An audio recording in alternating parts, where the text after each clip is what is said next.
What's up, everyone? How is everyone doing on this lovely, lovely Thursday? Currently October 10th, Like half and asleep. AC is dying because he had to do another podcast Yeah, this is my second before this podcast of the one. day, man. I'm just doing all the podcasts in one go. So, did you want to talk about it? What Well, was like? it's How called was it? it was fun. It's called the Water Bear Podcast. So one of my other South African friends who did it, he was with me, or they were with me at Comic Con, and Mm-hmm. I mean it was fun. We kind of just like ended up rambling about all the fucking cool interests we had and like stuff that happened within Comic Con, the stuff I've been creating, which currently just consists of me making excessive amounts of random Kamen Rider videos. Because, yes, Oh yeah. I currently have two, and I have a third one that I'm working on, which means I still need to record it while doing other stuff because I'm trying to get everything, consistent, which is exhausting. Yeah, I saw like a little bit of the first one and it had me cracking up. I only saw managed to see like a little bit of the beginning because Yeah. Kamen Rider doesn't really interest me, That's a but shame. it The was second, it was the second funny. video just ended up running with an entire joke about the main character not being able to get a fucking donut. Yeah, and I saw in the thumbnail Dude, you were just eating in a that donut. video, there's about 6 times where the guy gets a bag of donuts and another character will just take it away and eat the whole thing in front of him, and he just sits there like, "What the fuck? Where's my donut?" Where's the donut? It just So that's keeps just the running gag. He just can't get a he just donut. can't. He just can't finish eating a donut. It just keeps getting stolen from him. To the point of like it happens 3 times in the same episode. There's at one point he goes to the donut shop, buys a donut, sits down, pulls it out, and another character like rips it out of his hands as he raises it to his mouth, and he's like, "What the fuck? I just showed Oh, you that's that." that's hilarious. I'm guessing that's just like the whole running gag is that he just can't eat a donut and Like, it just keeps getting stolen or he can't get to it in time. I'm guessing. I mean, it was kind of, and then he finally got his donut, but it took a while before he actually got a chance to eat the donut. So it was pretty funny. It was a It running would gag have for a been. bit. Honestly, It would've- if they really wanted to run with the gag, they could have just saved it for the last episode of the season. It would've And been then such he a- finally it would've- eats. He finally eats the donut, and all that payoff is like finally worth It's it. such a. It's usually just like a background gag, so I don't think they thought of it too hard. But it was such a funny running joke that it kept happening. Mm-hmm. I think it was the episode's running gag though, because then in the next episode he just gets his donut at the beginning. But he does Aw, he man. does eat it really like bizarrely quickly. Like the Oh, because moment he's it's handed to him, expecting it he's to like, get stolen. yeah. Did he like he looked left and right and behind him before he munched on the Bruh, donut? he didn't just look to around. make sure. He didn't even look around. He just ripped that thing out of the like paper bag he got it in and started chowing like immediately. There was no looking around. There's just like, fuck you guys. I'm eating this as fast as possible. Looking around, this takes too long. Oh Someone man. will complain, or come steal my shit, or I'll have to deal with some nonsense that I don't care about. It's such a It weird. sounds like such a funny gag. I really did wish that they leaned more into it. I mean, yeah, I did too, but I mean, I think they have other stuff and they're trying to push the other story elements, so it's like, I get why they're not pushing it, but it's like, it's kind of a shame, man. It would be funny if they just kept pushing it. So, what did you guys talk about on the podcast? A lot of like trope stuff from like Kamen Rider. We also talked about some of the stuff we did at Comic Con, as well as like video games. Oh, that's good. Like the history of where the last good EA video game was. By Oh. last good EA, I mean the last sports game that EA made that was pretty good. Well, in my opinion, none of the EA sports games are fun because it's all just like fucking football or whatever. I don't. Look, I have a hot take. I don't really care much for like sports games in general. Same I thing mean- with car games. It's like I don't care we both unless- agreed a lot. that's your loss. But the thing we agreed upon that was good about the last good one that they made was Rugby 2008. Oh god, another sports game. Well, we were, I thought you were gonna be like, oh, this story focused game that like made me oh, cry no, or no, something no. else is fucking rugby. Our prerequisite was it had to be a sports game because we were like, we both agreed that if we'd said anything else, we both would have just been like Mass Effect. Oh, right. Like, we knew what the answer is if it's not a sports game. It's like, what's the best EA game ever made? It's Mass Effect. Yeah, sometimes I forget that EA did like do something with BioWare, and that's how the Mass Effect series came to be. Exactly. I guess we can all thank EA for that at least. Yeah, the one thing we can thank EA for. What other like big games have they even made outside of Mass Effect? So they and made dumb sports games? made Star Wars Battlefront and Star Wars Jedi Fallen Order. They made a bunch of Star Wars games. They also made Dragon Age. They still make Dragon Age. Oh yeah, Dragon Age. Yeah, is with like Veilguard. Veilguard is coming out soon too. I don't know how I feel about Veilguard. It looks fun, but like, I don't know. It's been a while, and I've never finished Inquisition, so I don't know how I feel about it. The only one I ever like actually played a little bit of was Origins, up until the part where you get to like the werewolves in like the temple, and you can like you can cure them and save them and shit. And that's about like where I fell off. Shame. I finished Origins and 2. I kind of half played through Inquisition, and then I just kind of dropped it. The only thing that I really see about Dragon Age is that dude with like the horns. It's like a demon or something, and they, like, he's thirst over him. No, he's basically the equivalent of an orc. I don't remember what his name is. He's a pretty fun character, but yeah, no, he's not a Kunari. He's called a Kunari. They're like halfway between they're halfway between a tiefling and an orc in their culture. So they're weird. They're such a weird and interesting culture because they're quite unique, especially within Dragon Age. But like, the design in the first game, you meet a Kunari in the first game. He just doesn't have any fucking horns yet. He's just that big dude you meet. He's in a like random cage when you meet him. Oh yeah, that dude, and he like talks all weird. Yeah. And he's like super like forward and stuff. That guy I really liked. He was cool. But now the species looks better. From game 2 onwards, they actually look like a different race and not just like really big humans. Yeah, I always thought like he was just a regular ass like huge human. Nah, he's Kunari. Because he's like indistinguishable from like a regular. Yeah, indistinguishable from a regular human. I think that's why they ended up like adding in stuff like the horns. Yeah. The horns are so cool. I also saw a lot of people thirsting over like the goth sorcerer lady from the first game. Yeah, everyone would over Morgan. She's obviously yeah. And how many like Dragon Age games are there? There's Origins, Inquisition. There's a DLC game for 1 which you can kind of just skip to the end of the story and then you start the game as like the maxed out level for the first game. So that's a game I haven't played. It's like a pseudo sequel where it's not really a sequel, but it does continue the story a bit, like continue the story.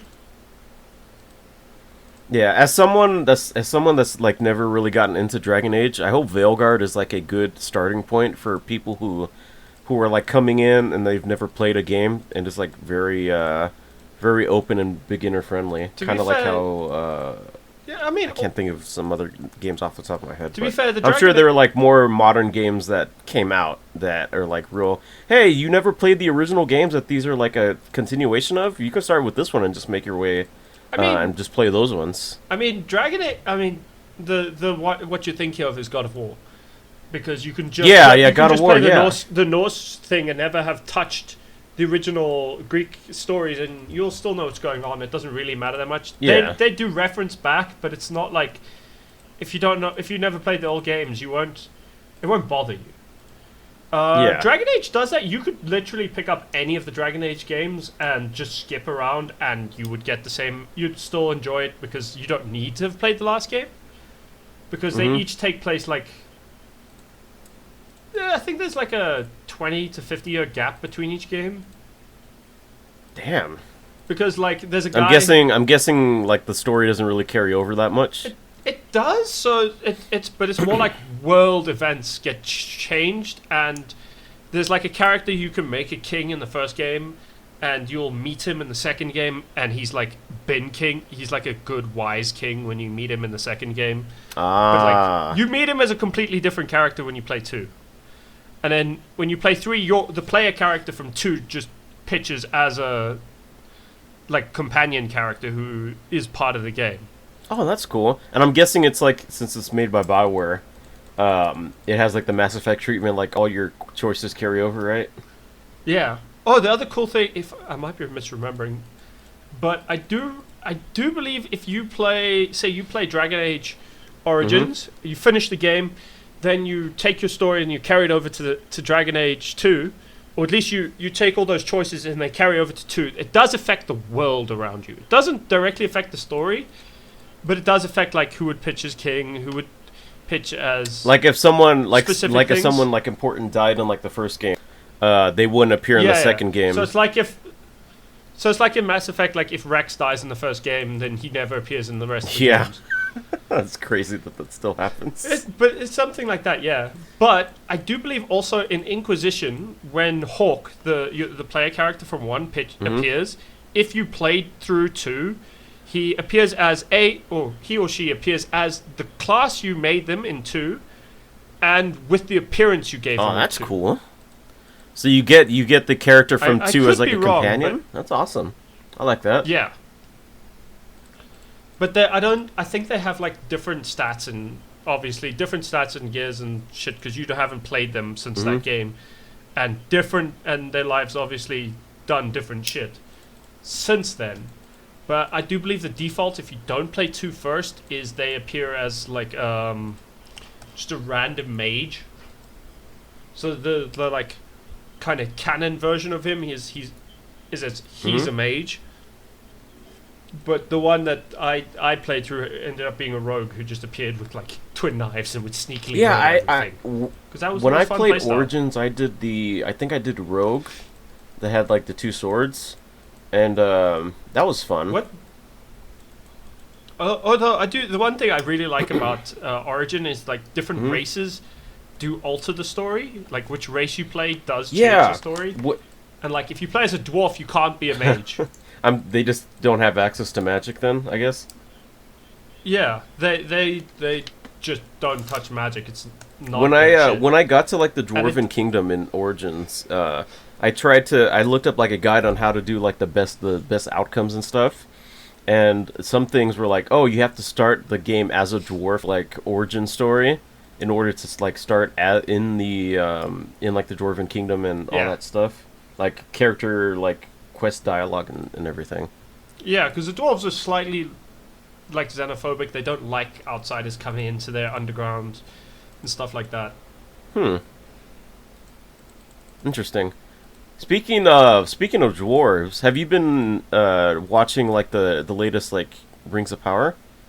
Because no, I haven't. I've been waiting for the season to end so I can watch it all at once. Yeah, it just ended. It just ended like I think this or last week. It was really good. I did see a clip that they apparently woke up a Balrog. Oh yeah, it's like Durin's Bane and all that. Yeah.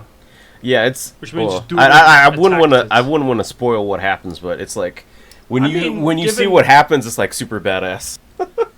To be fair, the only clip I saw was that Durin woke up a Balrog, and I'm like, I know what happens because Silmarillion, and obviously if you've seen Lord of the Rings, they refer to the Balrog as Durin's Bane, and within context, it's just like, oh yeah, that Balrog killed Durin. Definitely killed him. Yeah, like it's just from context clues. It's kind of easy to figure out what happened.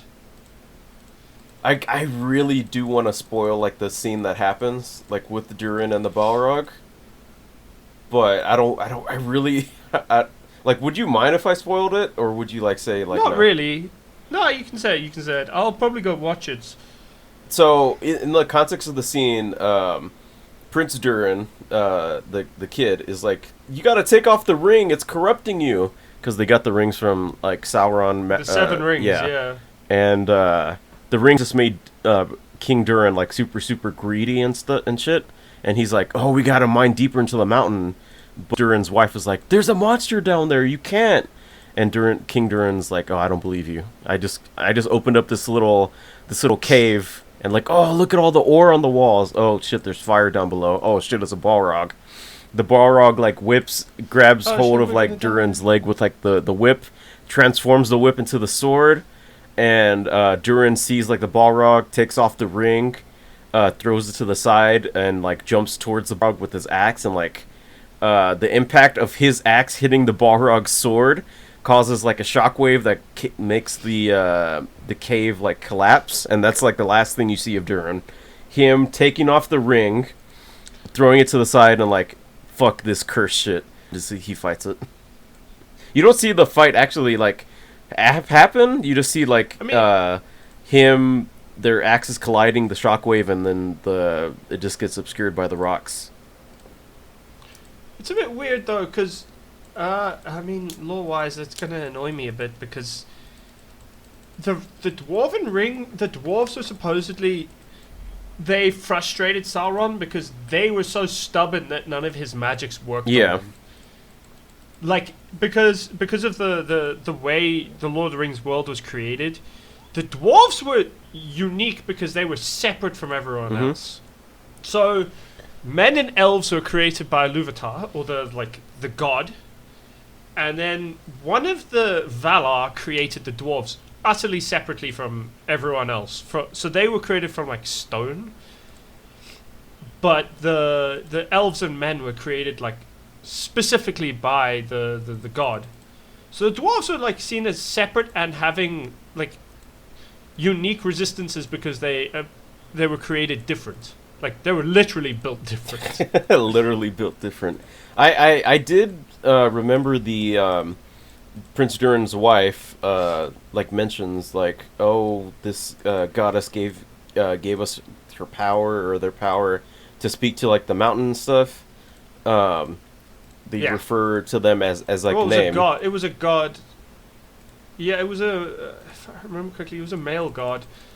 I just can't remember his fucking name. But he was also the one who he was Sauron's teacher, because Sauron is one of the Maiar, same as Gandalf and Saruman. They're all Maiar, but one of them went with Morgoth and learnt some fucked up magic, while the other two just, one got slowly corrupted and the other one was like, what the fuck?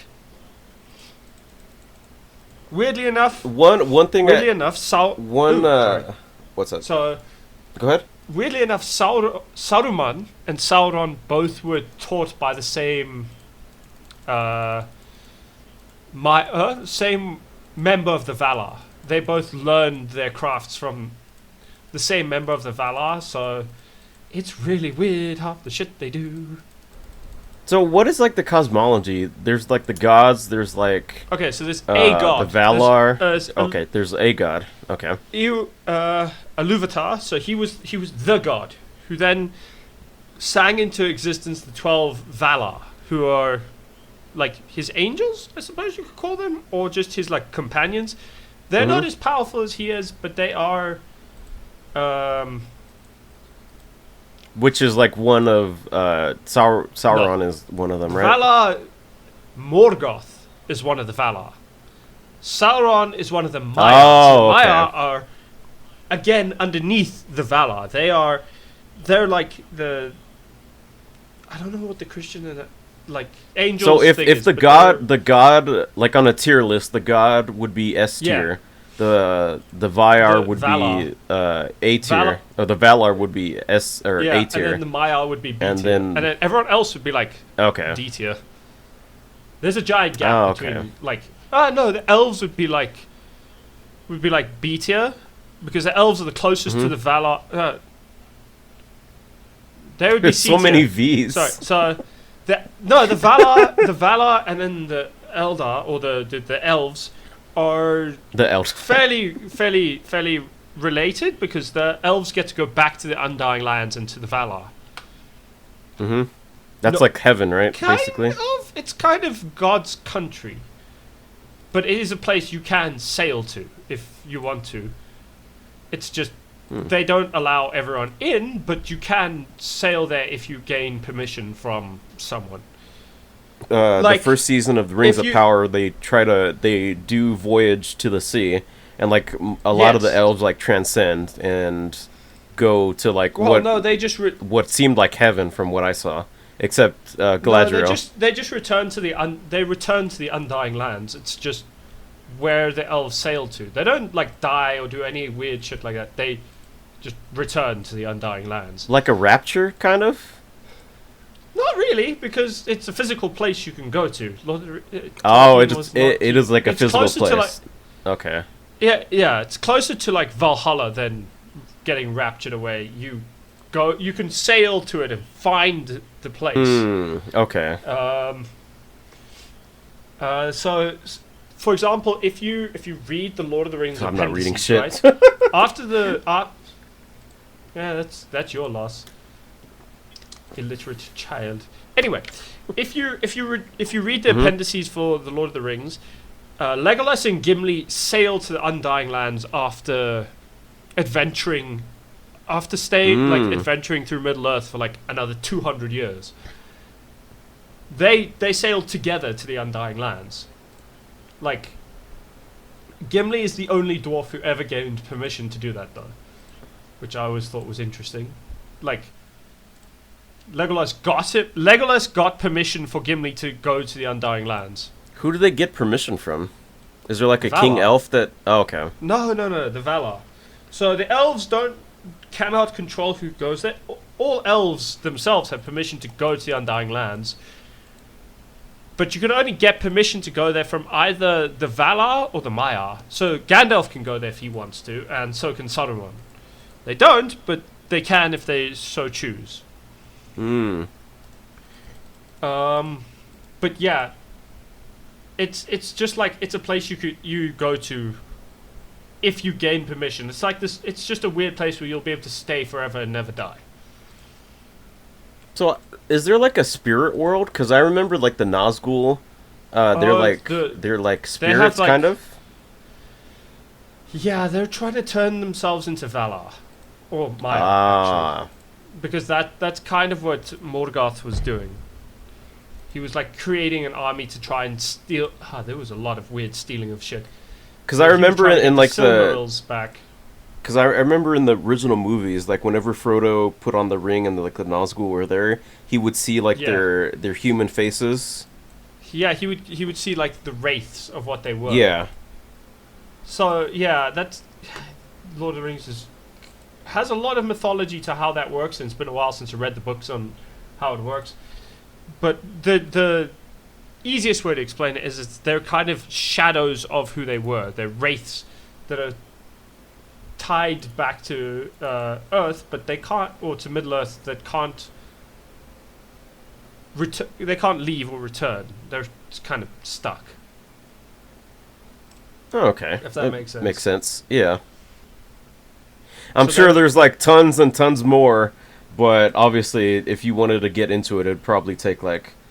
Yeah, it'd take forever. It'd be yeah. like trying to explain the warp to you. The warp and the immaterium and all like the Horus The heresy, Immaterium and the all warp that are the shit. same thing. The warp and the Immaterium are the same thing. Trying to explain the Horus heresy to you would be a pain in the ass because it's got like 10,000 fronts and everybody was doing something. Like, important shit was happening everywhere because it was a galaxy-wide thing. Yeah. And Horus himself was oddly less important than you'd expect to it. It was mostly just fucking Lorgar being a cunt. Lorgar and Erebus just causing shit. So, moving on to the next thing. How was your week? What have you been up to, man? What have you been playing? Playing mostly just Yakuza. I've been getting back into Yakuza, especially, and I've been getting hyped for the Majima game. Do you think you'll be able to finish it before it comes out? Not a fucking chance. I got 3 games to get through, and I'm having too much fun like playing through Yakuza slowly. Because I've been enjoying the like grind of just doing the weird shit that Ichiban gets up to, and then like doing a little bit of story while I faff around with bullshit. Although it's not forcing me to do the story before I can do any more bullshit. So I've returned to actual story mode now. Because it's like next week and then 5 days after is when the show comes out on Prime. Well, I mean, I finished the main story minus the epilogue stuff for Kiryu, but I finished his story as being the main character. I've completed all of that shit. Wait, so you did Like a Dragon Gaiden already? No, that's his epilogue story. Okay, like I so said, you're I've done everything up to before his epilogue. So you're still going through Like a Dragon, and then what part are you in Like a Dragon? I've just met the Koreans who are basically their version of what the fuck's his name? The Gomi Jewel? Yeah. Yeah. Like we just had a fight with them, and they try to kill my hobo friend. Ah, right, that part. Bastards. Have you seen seen like the giant antenna that's like full of like cords and shit? Yeah. Yet? It's so fucking wacky. it's so wacky, and I've seen like a building open up to reveal another building in Yakuza 2. Yakuza 6 opened up to reveal a fucking hidden warship that they'd somehow kept underwater in a fucking giant dock that opens up. Like, what the fuck? Dude, fucking Yakuza is such a mind trip, man. Yakuza is just batshit insane the entire way through. You feel like you're on drugs the whole time. Yeah. Have you seen speaking of Yakuza, have you seen like the trailer that they released for the show?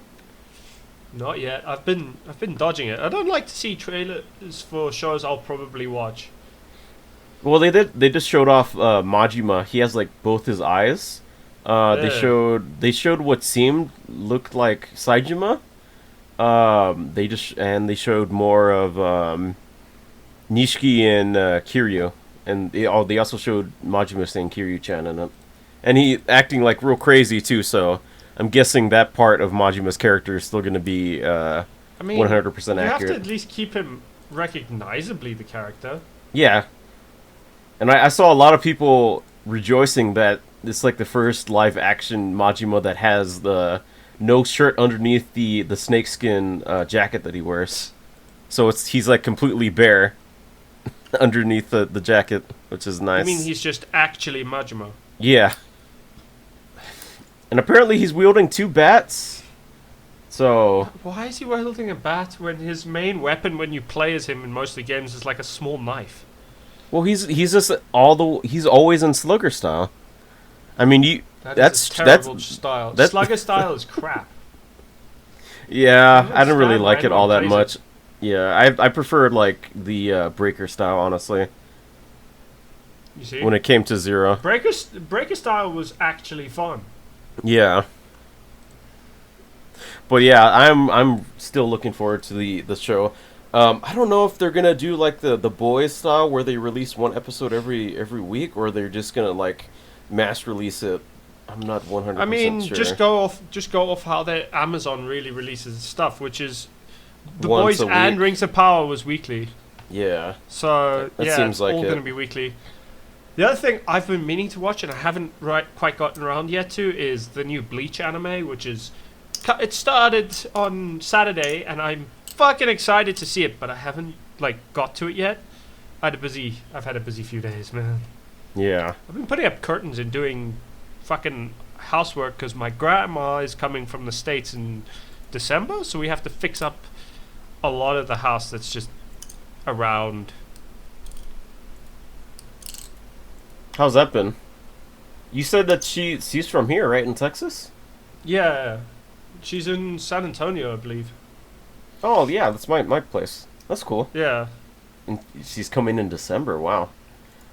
She's basically going, oh, we've got winter. I'm gonna go to summer because it's gonna be summer down here at that time. She's also just seeing family for Christmas and stuff. Yeah.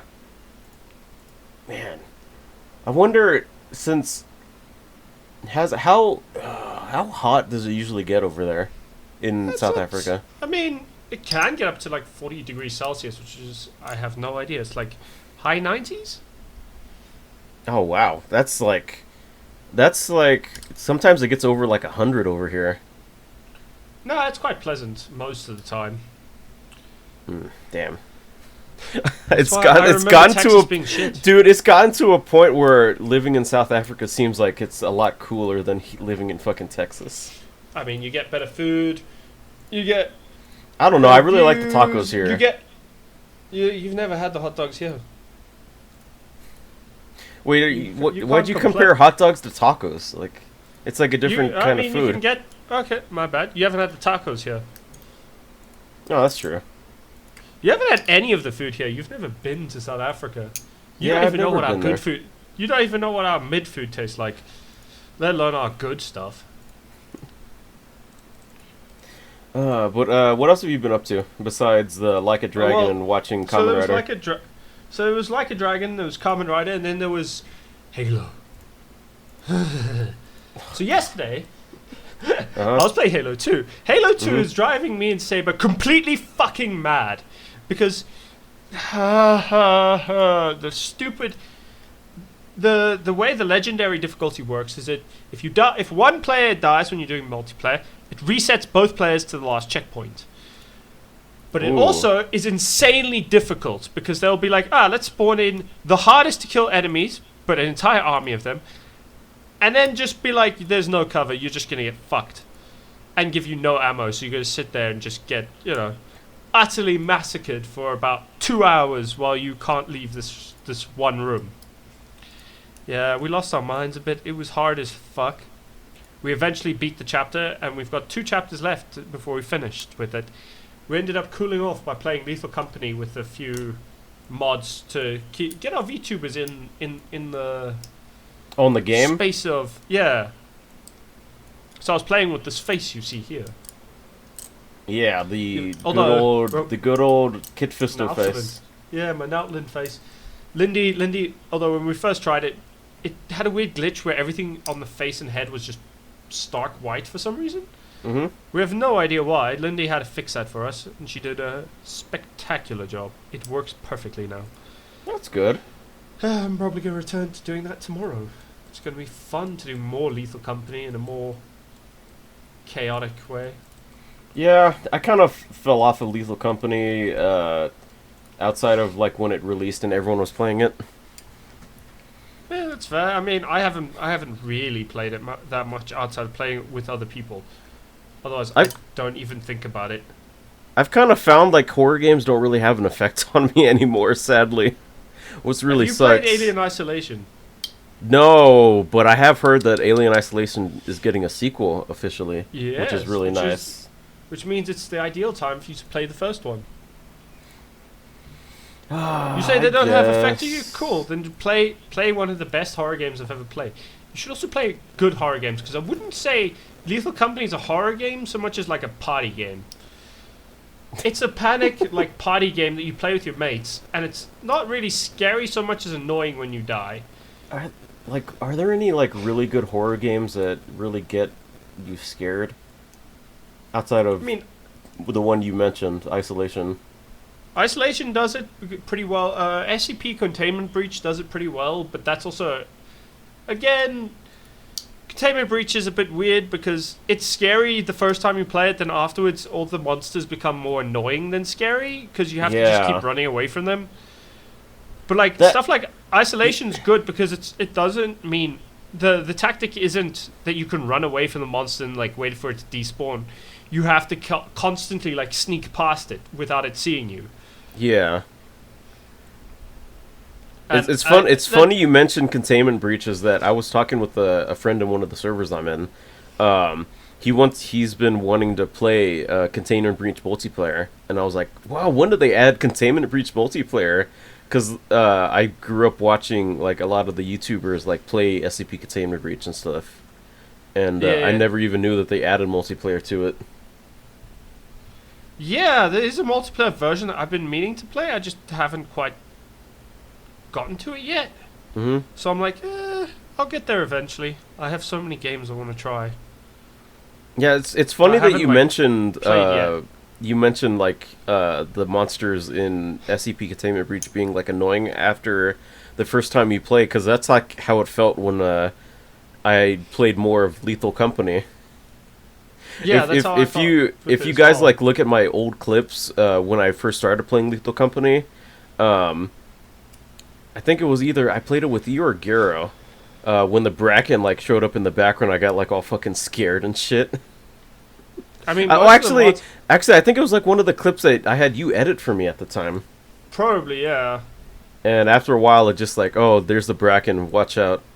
Like all like the scare just like The scare kind of completely dies after a got bit if you play it a sucked lot. out. So I'm like, good horror games are the ones where like it forces you to go near the monsters, but like Hmm. they don't just rely on jump scares. So that's why I'm like, isolation's good because the monster, on top of being like, scary, isn't like necessarily trying to just kill you, and the way you deal with the monster is not by just running away. You have to actively like engage and go near it to get past it and do certain things. Yeah. And the monster itself gets like smarter the more you play. Mm. So it has like a really cool AI system that makes it more fun to like have to deal with than as opposed to something like the Bracken where you're like, oh, it's a scary monster, and then that's kind of where it ends in with what it does for you. Dude, it would be so cool if someone managed to mod in the alien into Lethal Company. Well, I have seen someone mod in an SCP-096 into it, so the Shy Guy. Oh yeah, I saw that too. It's crazy. I've seen like so many like crazy like mods for Lethal Company.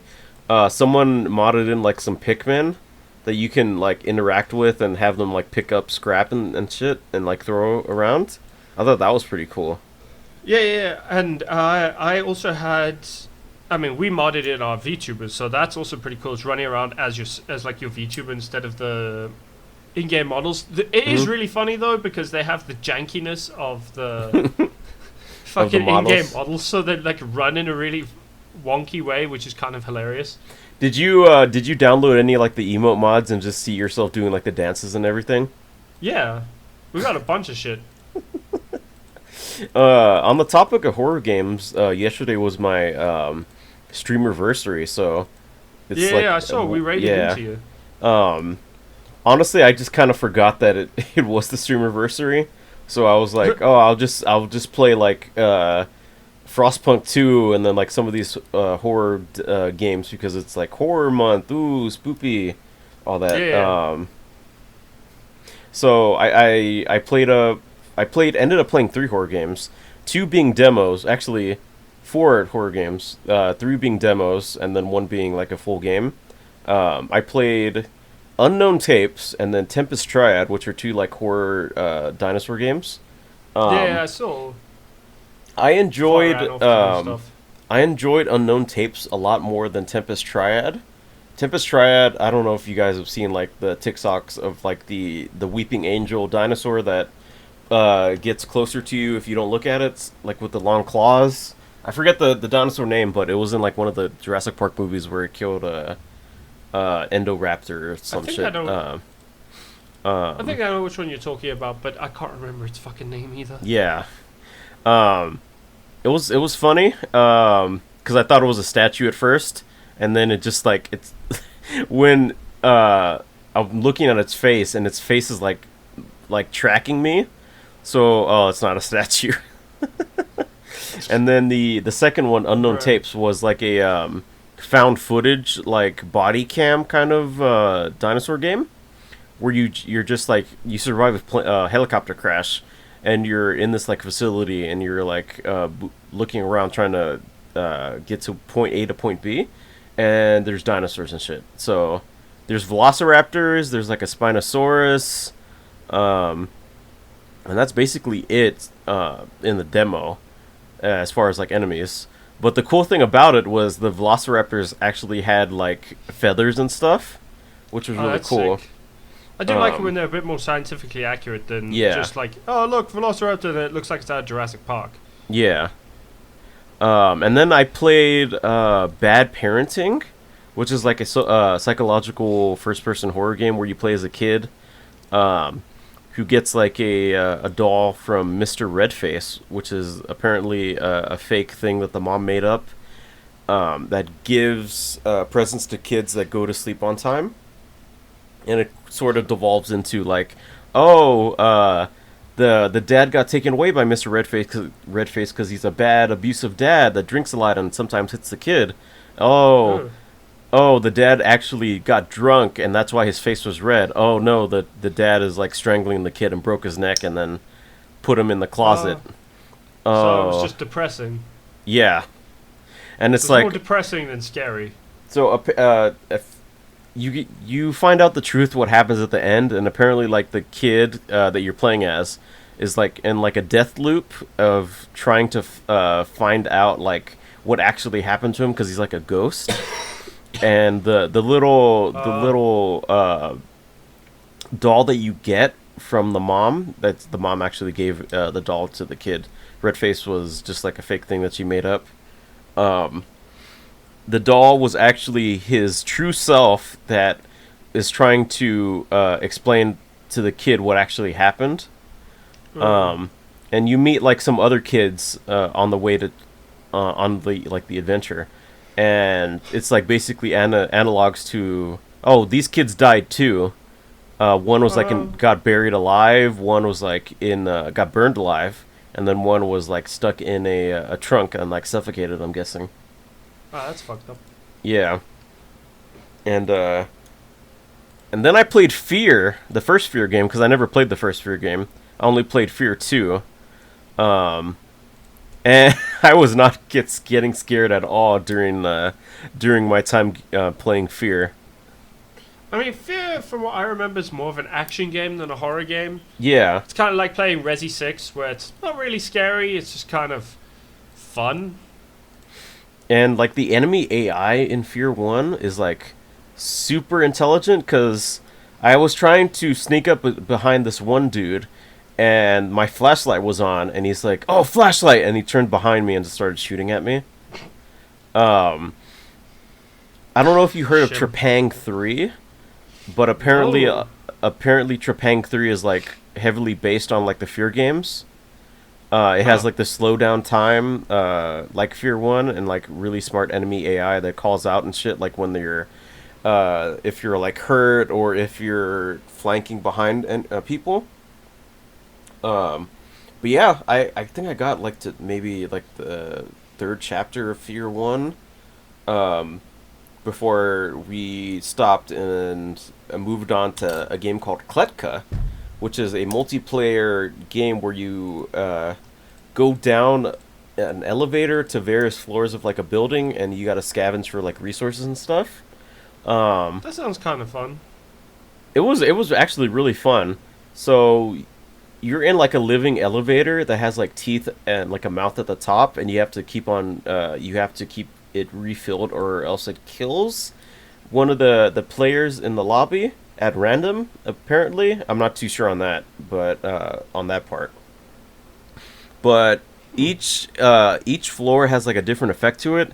Either like, oh, you hear whispers like the entire floor, or it's like raining inside like the floors, and there's lightning that strikes down, and if it hits you, you get damaged. Or like after a certain while, poison gas like fills the entire floor, and you have to go down, or else you die. Um, it was actually pretty fun, and the funny thing is, like right after I left, because I had been like streaming for like 9 hours yesterday. Uh, the people I was playing with, Gero and Glitch, had just finished the demo like right after I left, which was funny. Yeah, that game was really interesting. And I see you went on a 40k kick for a while there. Yeah. Like a fuck ton of Rogue Trader. What how you finding Rogue Trader? So I have some things about Rogue Trader that I don't like. But right now I'll go ahead and pull it up. How many hours that I've played a Rogue Trader? Recent. Several. So I can give like an accurate. Actually, let me just fucking Rogue Trader in Steam. Let's see. I have played 22 hours of Rogue Trader. I'm in like Act 2 right now. But like my main gripe with Rogue Trader is that it's not completely voice acted. So when it comes to like the prologue is completely voice acted. And then outside the prologue, like when you get like an Act 1 and shit, like nothing, like various, some things are voiced, some things aren't. So like if you go like onto the void ship and you're talking to your companions, they're mostly all voiced with their like dialogue choices and everything. But like if you go to like the planets and you go do like story shit, it's not really voiced and you have to read, which really sucks. Like especially when So I'm it's like streaming it. Yakuza 0. Yeah. Oh. So like especially when I'm streaming it, like I can't read out every single fucking thing. Otherwise my voice is gonna get like fucking sore, and it's gonna Yeah. be annoying. Um, but I've been having a good time with it outside of like the stuff not being actually fully voiced. Um, I really do like the companions that I have so far. So in the prologue, you get like three companions. You get a dude named Abelard, who's like a warrior. Idira, who's like a unsanctioned psyker, and then you get my waifu, who I wish I could romance, but I can't. Argenta, who is a sister of battle. Um, and then Of course she's a sister of battle. yeah, out of all of, like the three characters that you get introduced to, Argenta's like obviously like the most badass because she blows open a door, comes in like speaking like a prayer, and then like guns down some heretics that are like trying to take over the ship. Um, and obviously, because he's a sister of battle, and I like the strong women. I'm a man of culture. I gotta Indeed. take her everywhere. And then in not Act 1, like Chapter 1, I get Cassia, who's a navigator, like psyker lady, I'm guessing. Apparently she's like a mutant because she has like long fingers, pale skin, and like really dark eyes. And just like being near her makes people crazy. Oh, she's a nil. She's one of the nil. She doesn't have a presence in the warp, so she's an anti-psyker, I suppose you could call her. She has like anti-magic. That's why she's weird and slightly mutated. And that's also why people kind of go crazy in her presence. Like that's the genuine lore behind what happens with nils. So what? Yeah. I'm guessing what you're saying is What- true what's- because I haven't like talked to her much to really get like, oh, like what's up with you? Why you have like long fingers and pale skin and all that shit? She's like a when I'm looking at the wiki, called from a family of the Navis nobility. She's like a grand lineage, like super important type character, like royalty kind of. That sounds so fucking weird, dude. And sus. Yeah. I also got Pascal, who is a Magos in the Adaptus Mechanicus. Okay. He's pretty cool. First time you meet him, he makes like a machine blow up, and like kills a bunch of heretics and stuff, and also like the guardsmen he was with. I also That sounds met like one of the cult mechanicus. Yes. yeah. I also met Heinrichs, who's like a member of the Inquisition, who's a warrior. I didn't really like all that much. Jay Hidari, who's like a scavenger, like trader lady. She's cool. I romanced her because if you look at her, if you Duh. look her up, she's like super fucking hot. And then near the end of chapter 2, or like maybe like the middle, maybe beginning, and I'm not really sure where I stand on chapter 2, like progress wise. I met Yeah. an Eldari lady named Yearlit, who's like a sniper. That does sound very Eldari. And it's funny, like the main quest that you meet her in is, oh, she tells me, there's a bunch of like rebels trying to overthrow like the governess lady of the planet, and I go to the like to the rebel base. I kill like some rebels, and it turns out there's like Eldar there too, and they're trying to cleanse like the Slanesh people that are affecting the Cult of planet. Slaanesh. And it turns Yeah, out yeah. the governess lady is like a secret Slanesh cult person. And That I tracks. and I confront her on it. She just leaves, goes down like a secret tunnel to like a basement that has a bunch of like Slanesh things like bondage and like people getting like drunk and shit. And I fought like some Slanesh people. I mean, Uh, yeah, you don't want to get too into Slanesh and their weird fucking thing. yeah. It's kind of disturbing and gross because that's chaos gods for you. Yeah, and the whole time there's like three paths you can go down. You can go down dogmatic, which is like super emperor like base pilled. Um and it's funny during the whole time I'm talking with the Eldar people in like the rebel base, and like there's always that one option of like, oh, you filthy Xenos, I'm gonna kill you, and just like kill them and and attack them Try and and be a shit. space marine, basically. Yes. And You have a good there's idea for a rogue trader. there's heretic, which is like going against like the emperor and shit. And then there's iconoclast, which is the way that I've been going down, which is basically, oh, you going against like the emperor, you want to try to do like the most good, which is apparently not like a well-known thing apparently in Warhammer, being a good person No. outside of like maybe salamanders. No, okay, so a lot of the Imperials are just like what they see as being a good person Mhm. is being loyal to the Emperor. That is being a good person to them. Yeah. If you want good guys who actually do shit just for the greater good of everyone around them, go be a Tau. Tau. Yeah. Yeah, you have to go find the fucking Tau or be one of the Croots or some shit like that. It's like a really good indication that I saw is in one of the planets. There's like a chaos cult, like a chaos cult growing on the planet. That's like a giant magnifying glass that's like searing out people's eyes so they can see the truth and all this shit. And once you leave the planet and go to your void ship, the Inquisitor dude is like, okay, here's an option. Target this Adeptus Mechanicus power core, and it's gonna completely like nuke the whole planet and do Yeah. that. Exterminatus. Yeah. Or I can just like, just save the power core and like save as many survivors of the planet that you can. That's Yeah. And I chose that because I wanted to save as much people as I could, because making bad decisions that hurt people makes me feel bad. 'Cause I mean, want to make you gotta I want be- to I you want to wanna- make people you wanna happy and live in the not be a grim total dark. asshole. You want to live in the Grimdark, you need to remember a few things about chaos, though, Chris.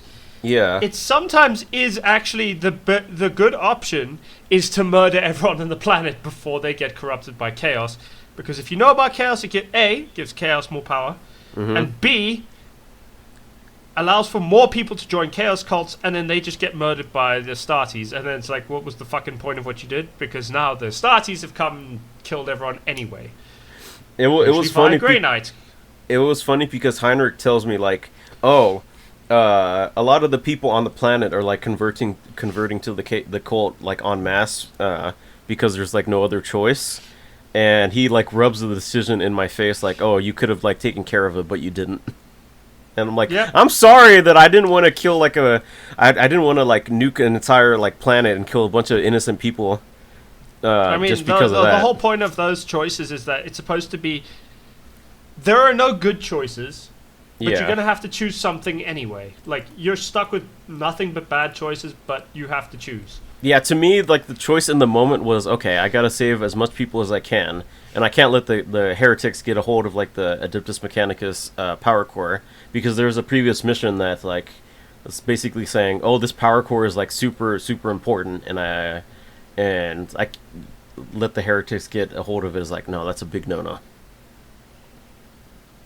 It must be the salamander in me, but I don't want to be, like, a total asshole, even in the Warhammer universe, all that.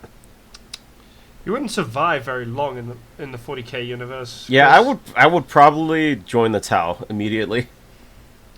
I mean, you'd have to know about the Tau existing and how to get to them first. Yeah. You're more likely to just get eaten by Tyranids before that happens anyway. Like if we're talking like an isekai, like I got killed by Truck Chan, and had like an opportunity to go to the Warhammer universe. That would probably be like my least wanted to universe if you to go got to stuck because on everything's Terra, so, you'd like be so shitty. You'd have to either, if you went, say that happened, right, and you got stuck on, say, Terra, you would have to then just luck your way into becoming a fucking rogue trader to even get near the Tau.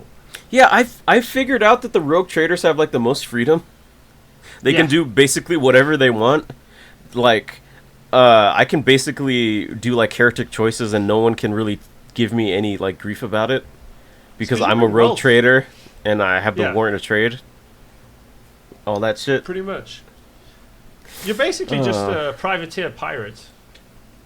Yeah. So you can do whatever the fuck you want, but like, there could be some bad consequences if you're not careful. Yeah, that's true. Just but so far I'm really enjoying Rogue Trader. I did wish a lot of the stuff was voice acted, kind of like Baldur's Gate 3, because I was expecting it to be like more voice acted, because I just got too greedy with how good Baldur's Gate 3 was. How good that was. Baldur's Gate 3 was like a era-defining type deal. You know, you're not going to find many games like it because it's defining like new shit.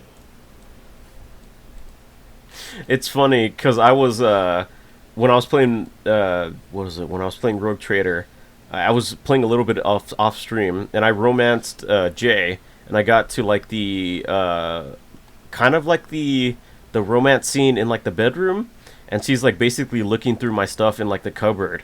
And I confront her on it, and she's like, "Oh, I guess you better search me to make sure I didn't steal anything."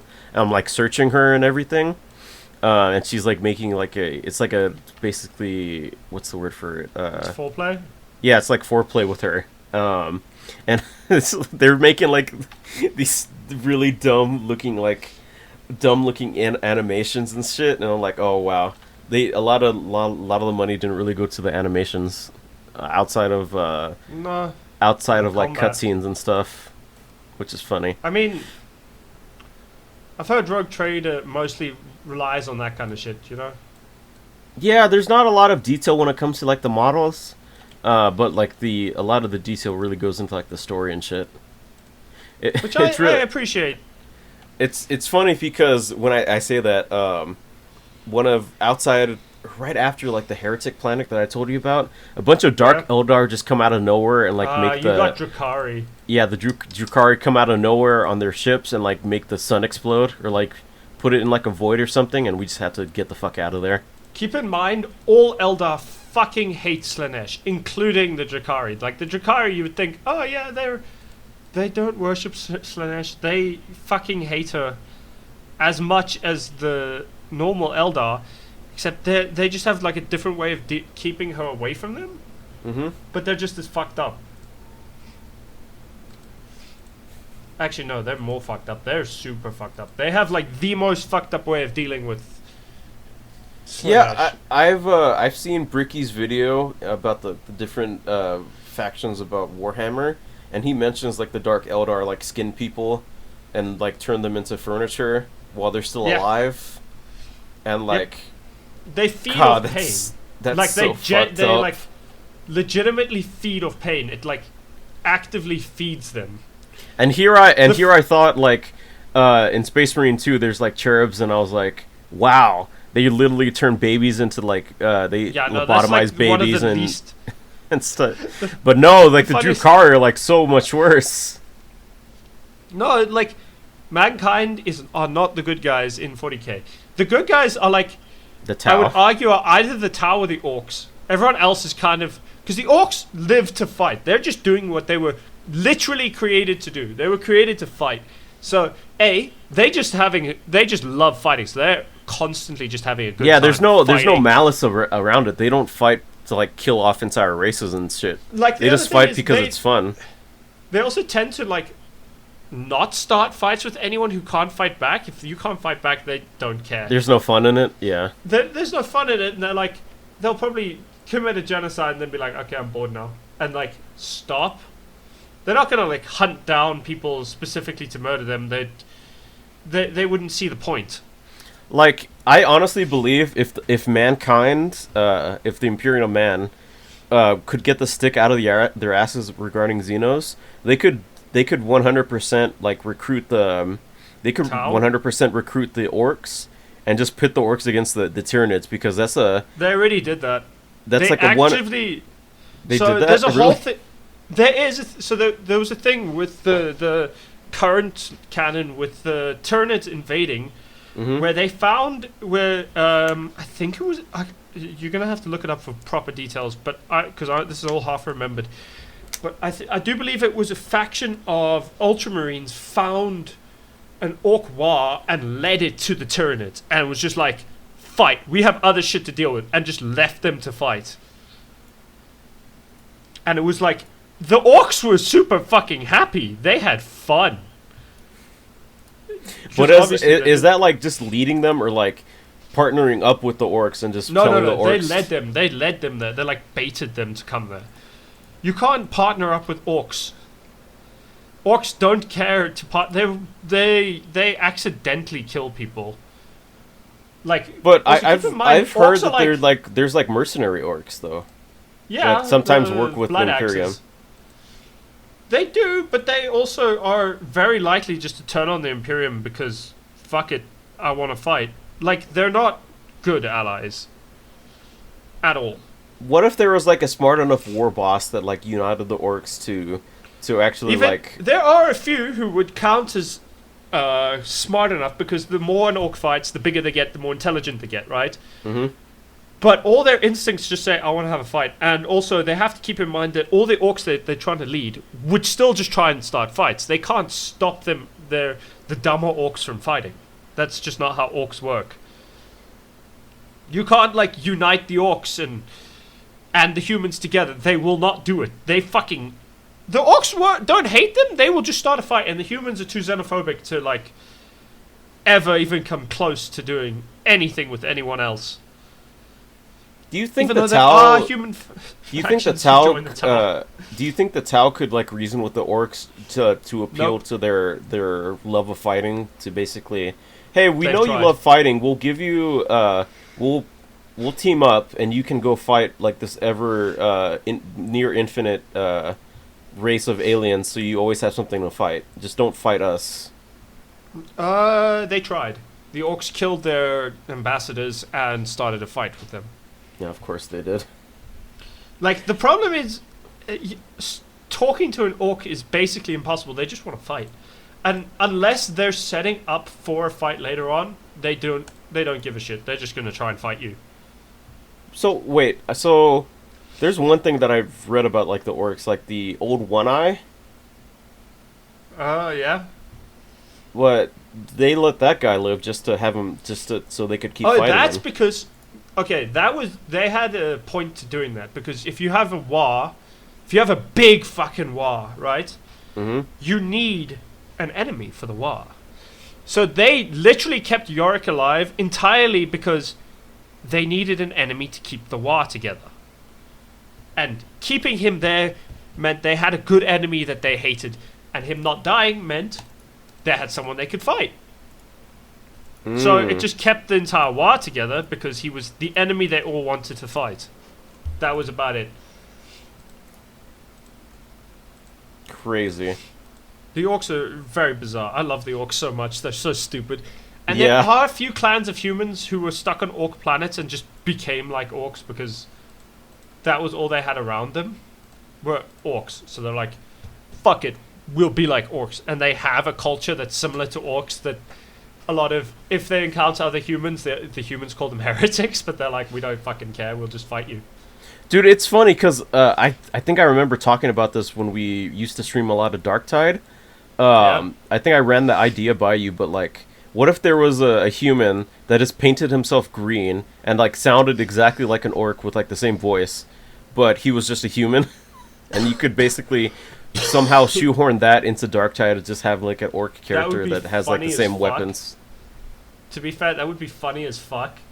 But I don't think it would work, mostly because orcs can usually tell other orcs because they have very specific features and like. No, I mean it's just traits. it's just like with the story of Darktide, like they locked up a human that thinks he's an orc that paints himself green, but he manages to save the person and like gets recruited into like the fight on Atoma.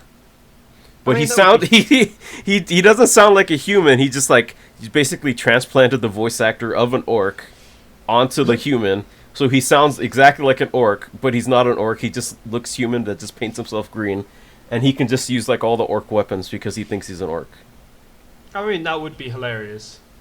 And then like one of his abilities is just like the wall that increases like the attack speed of like all the people near him. He would have to be a psyker for that to work, though.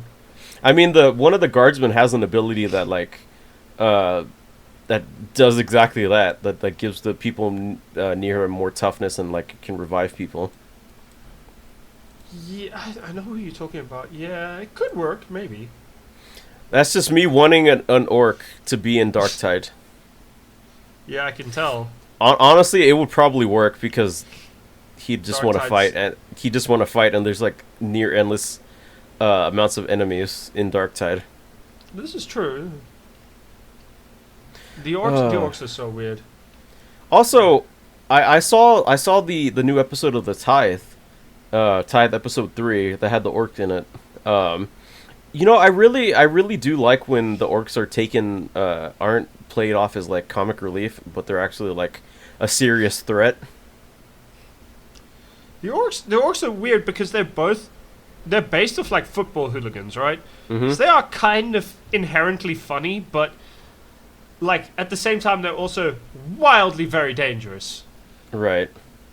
Like I listened to an orc-based audiobook fairly recently, and the main orc, just straight up, it's like orc who led a war into the Drakari, into their like home base. Oh, that sounds so cool. He got bored. The orcs got bored. They were like, okay, this is these because the Drakari don't fight the way that orcs have fun fighting. So the orcs don't really like fighting the Drakari because Drakari are like, oh, we'll sit on our floating boats and snipe you. And the orcs are like, fucking come here and hit me, you fucking pussy. Like, the orcs are like, come. The orcs like fighting space marines. They're probably their favorite enemy because they're almost as big as the orcs, and they fight up close with, like, swords and shit. And the orcs love that shit, dude. Yeah. The orcs like fighting humans. The moment they're fighting, like, Drakari or Eldar, they're like, I fucking hate these guys. Can we not? But this guy was also part of the like warband, the tech war, so they go and steal tech from other races to try and incorporate stuff. So they're like, okay, cool, maybe we can get some fucking loot at the very least. This bitch gets put in a fucking arena. The Drakari put him in an arena for some reason, and they think, oh, this is a good idea, it's the biggest orc we've ever seen, let's put him in an arena. That would be like the orc's like dream. He's annoyed that he's put there, and then he's made to fight like smaller dudes than him, and he got taunted by like the main Drakari character. And he was so miffed at her that he didn't care about the fight anymore because everyone looked. For context, though, this guy had been getting really big, and like he got almost killed at one point. His head got stitched on a bigger body. Because orcs are weird. So he got bigger and bigger, and by this time he was like almost super intelligent. And was like trying to trick a Drakari who got pissed, and there was this whole weird sub story with them like shitting on each other. And then, so he gets thrown into this arena, right? Looks up and he sees her, and he's like, "You know what? Fuck this other shit. I just want to go kill her." I'm imagining this being like in a Roman Colosseum, like kind of. That's and like basically what it is, just with a lot of the Drakari person is just like sitting at the top, and like they have like the little leaf things on their head, and they just like do the ups the thumbs up or like the thumbs down and stuff. It's kind of like that, except if the person in charge was a banshee who was insanely powerful, but also like described as insanely hot as well. Mm-hmm. Yeah, that whole thing is completely insane. It's so bizarre. So The Drukhari are mad. on the topic of Warhammer, I kind of have a problem with Space Marine 1 and 2. So I played Space Marine 2. I liked Yeah. it. And then I played Space Marine 1, and I liked that too. But it kind of annoys me, like how they make like a big deal about like the alien species. Like in the second one it was the Tyranids, and the first one was the Orcs. And then Yeah. they basically take a back seat to like chaos coming out of nowhere. And they're like, I mean, there's chaos, always chaos it's is more of a problem than yeah, those I aliens. understand. I understand that, but I kind of wish that they'd make a Space Marine game that's like, oh, the Tyranids. Here's like the whole game is like dedicated to like the Tyranids, or here's the Orcs. Here's like the Orcs are like a big problem. There's like a big wall. There's like a war boss. You got to go fight the war boss at the end, and maybe like the Quarks come in at the end. Maybe. No, you can't. Quarks don't exist anymore. Oh, they don't. So- That sucks. So, well, they do and they don't, right? The only way you get a quark is if you let an orc fight its way up into becoming a quark again. So the orcs are quarks. But the only way to get them there is they have to fight so much that they just become that again.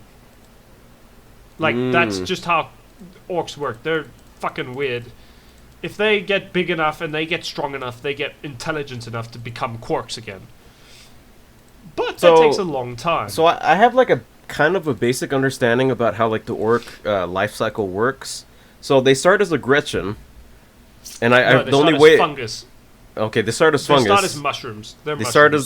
start as the mushroom fungus, and then they go to Gretchen. Which the only way I found out about Gretchen was I played Dawn of War 2, and they have the Gretchens like build shit, and then they eventually go into like the orcs, and then the orcs go into war bosses, and then Quite. the war bosses go into like the quirks, I'm guessing. Not quite. So it actually works with they get squigs first. So if you got an orc infestation on your planet, you'll get like the little fungus things that they will then become squigs, which are like orc meat. They're basically orc food, but they're grown into the same shit. And then those will start multiplying, and then you'll suddenly start getting Gretchen. So intelligent squigs, basically. So they're little fuckers. Goblins, who would basically. Yeah, goblins basically, who then cultivate all the like the shit that orcs grow from. They go and cultivate it and look after it, and then that shit starts becoming orcs. Okay, so Gretchens don't turn into orcs. No, they're like a separate okay. species that they cultivate them. They cultivate the stuff into orcs, and then orcs sort of bully them a lot. Yeah. I found that out by just like clicking on orc or the Gretchen's like, please don't hurt me. Yeah, no. Is someone there? The problem That's with funny. the orcs is they work on the most important people, whoever's biggest. Yeah. If you're small like a Gretchen, you're not particularly important to the orcs. They don't care. And it takes a while to get used to that fact that they just don't give a shit. It's not so much they're like. I mean, they kind of are because they're assholes, but they're still football hooligans, and their culture's really weird. But they're also just. They just want to fight, man. They don't Yeah. care. They're not that. They don't do politics really with each other. They just like, can we fight? That's what I want to do. I just want to fight. That's one of the things I did recognize in Space Marine 1. That there's like various different orcs. There's like the ones that shoot at you. There's the ones that engage you in melee combat with shooter their boys. axes. And then there's like the little Gretchens. And then sometimes you get like the big orcs with like the war axes that are like stronger than the Yeah. regular orcs. And then you get like the ones with the huge ass guns that are like decked out in like goggles and shit that like shoot rockets at you. Yeah, you get like weird boys, tech boys. And then I fought Mech like boys. an orc psyker that has like his brain Yeah, exposed. it's a weird boy. Yeah, it's a weird boy. And then No, it's just eventually called I fought Grass Skull or something, whatever the war boss's name was. Oh, yeah. That guy I was know who- cool. Graskul. Yeah. Yeah, That dude was dude's cool. Yeah. I do love the orcs because they fight everyone. There are occasions where the orcs just pick fights with chaos, and if they think they'll get there's the funniest thing is there's a bunch of orcs that are stuck in the warp, right? Yeah, they're just fighting forever in an infinite battle against a bunch of demons, and they call it heaven. They're like fighting in one of Korn's like areas of the warp, and they just think it's heaven because they're just constantly fighting, and when they die, they get resurrected, and then they get to fight some more. So they're like, "This is fucking amazing! I love this, dude." It just like spoke to me. Like, why can't Korn just like somehow take control of the orcs? Because if in that case, he'd have like a never-ending like blood for because of how the orcs are created. Yeah. Because of how the orcs are created, they're resistant to that. Oh, damn. They're naturally resistant to that. You can't really control. That's another reason why people can't control orcs is they're just resistant. I don't know if it's through dumbassery or just stubbornness or what, but they're like naturally resistant to being mind controlled. Because I read that the old ones created the orcs in order to combat. I think it was the Necrons. Yes. Or it's someone or some other species. No, it was the Necrons. It was the Necrons and the I can't remember. The Eldar too, Clintar. I think. No, there was an alien species that like seeded a bunch of worlds and created a species and such shit, right? Yeah, that's the old ones. They seeded both the orcs and the Eldar. The Eldar and the orcs technically were allies when they were created. Well, the Quarks. They were allies when they were created because of the old ones. The old ones managed to control both through, genetic manipulation or whatever. They created stuff and they can now point them where they want to go. Yeah. So, yeah, they're complicated and weird, dude. Yeah, but just going back to like my displeasement with the orcs and the Tyranids, like I do kind of wish that they didn't really take a back seat to like the chaos shit. More so in like 2 because like the Tyranids are such a big threat. Like literally, there's like millions and millions of them, and apparently I read that there's like smart Tyranids. Billions. There's like smart Tyranids and shit. Like you could definitely make a whole game based about combating Tyranids. I mean, shit. If there's like entire movies like based on like the Xenomorphs being like a threat.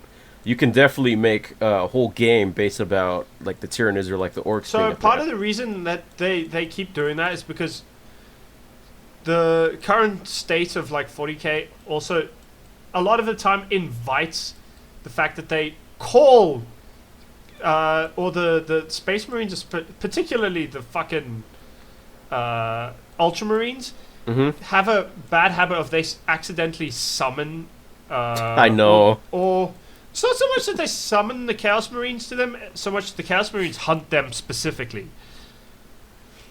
Yeah, it was in the first one they wanted to the Inquisitor dude wanted to make like a power source based around warp power, and he eventually got killed by a demon and got possessed and basically made a giant portal to bring chaos through. And then the second one, the same power source from the first game comes back. And like an Adeptus Mechanicus dude wants to fashion it with Necron technology to banish chaos, like for good. But Imora is like, oh yeah, we tricked you this whole time. That's I mean, the Necron even towers bigger, are why. Yeah. The Necron towers is basically what happened. Oh wait, did Discord fuck up? 1 second. AC, you still there? Doesn't look like Discord's fucking up. I'll send him a message. You still there? Alright, well, AC is back. Apparently, breaker something power shit. South Africa load shedding. Alright, so I was talking about how I thought like the games could do a better deal of treating like the orcs or like Tyranids as actual main enemies instead of like, oh, here's actually chaos was here the whole time. Yeah. Kind of thing. instead of like they should be like up and at them, or not up and at them. They should be central billing instead of being second fiddle. You want shit more like Xenos, that. less Chaos. Yeah. Do you feel like the Xenos are like more interesting than Chaos? Yeah, I think orcs and Tyranids are pretty cool. I think the Tal is pretty cool. I just don't really. I just feel like if they wanted Chaos to be like a big deal, they should just have Chaos like up and center throughout the whole game. Because with like Space Marine 2, the entire marketing was like, oh, Tyranids. If you see all like the swarms and shit, here's like the graphics and the engines. Look at all like the millions and millions of Tyranids, and like, oh wait, actually it's like Chaos the whole time. I mean, I kind of get why, because Chaos is the big. Just make Chaos a main player from the beginning. That's fair, but I know why, because within the current law, it makes sense for them to do it kind of the way they did, because Tyranids and Chaos are like the two fronts that are both like converging on mankind, right? Tyranids are coming from outside the galaxy and like kind of sweeping across, and Chaos is coming from the middle of the galaxy, just spreading outwards. They are getting stopped because two of the Primarchs are back. So Gilliman, so Rabute Gilliman, the Ultramarines, their Primarch is back. Primarch. He's currently kind of like the Emperor, if that makes sense. He's the Emperor, but not the Emperor. Also, he hates like how bad like the Imperium is now from when he if I remember before he got like put in stasis. He just straight up went around and murdered a bunch of the people who were in charge, and he's like, I'm in fucking charge again because you guys have desecrated what we were trying to make. Get fucked. I'm gonna take over. And then his brother Lionel Johnson's back, but the big fucking gash in the middle of the galaxy is separating them. So Lionel Johnson's on the other side from Gilliman. They haven't, as far as I'm aware, they haven't met each other yet. They don't know that I think the Lion kind of knows that his brother's awake, but Gilliman does not know that he doesn't know about the Lion being awake. Mostly because, Gilliman's kind of the Emperor, while the Lion's kind of just doing a weird. He's creating this like little pocket of safety for humans. That's being like guarded by the Dark Angels, his legion. Right. They are the ones sitting guarding it with him. Also, I wanted to run this question by you. Maybe we talked about it last podcast. But what do you think about there being like female Space Marines? Like ever since episode 2 of the Tithe, we get shown like a female Custodes. For a start, the Custodes and the Custodes and the Space Marines are completely different things. Like they are made differently. They act differently. The Custodes are better versions of the Space Marines. They're like but they're like custom made. They're like the difference between you buying a really souped up gaming PC, but it's like the stock factory gaming PC, versus building it yourself. Where the stock gaming PC is good. Don't get me wrong, it's really good, but like not all the parts are perfectly synchronized, right? You haven't gone and researched everything to do exactly what you wanted to do. The Custodes are the custom-built PC that you went and researched every fucking part. You got the best of every single part you could possibly find. So the Custodes are like legendary heroes. Every single one of them is like a legendary hero of their own right. And the Space Marines are just sort of dudes. Yeah. They're all bro. So like the Space Marines are like having a female Custodes. What the guard is to the Space basically. Marines. But it also means if the Custodes get involved, someone's gonna fucking die, and it's probably not the Custodes. Yeah. Because the whole thing of the episode 2 of the Tides was Sister of Silence and the Custodians get sent to this planet to oversee the tithe of like the Psychers. Make sure they get to the Emperor safely from the Tyranids. I just remember a lot of people getting upset that there's like female Space Marines, and I'm like, I don't really care. People like to get female upset. Space Marine, People that's just cool. like to get upset.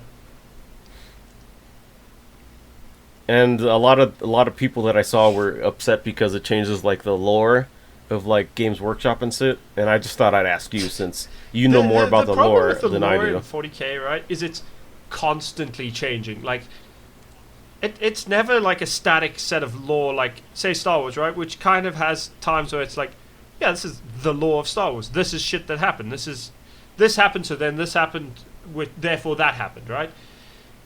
But in 40k, it's kind of more like this happened, but not necessarily, because it could have been this. So if you go look at first edition, which is like when 40k first came out, Horus was just a general. He was not the Primarchs didn't fucking exist. They didn't exist. They weren't even an idea yet.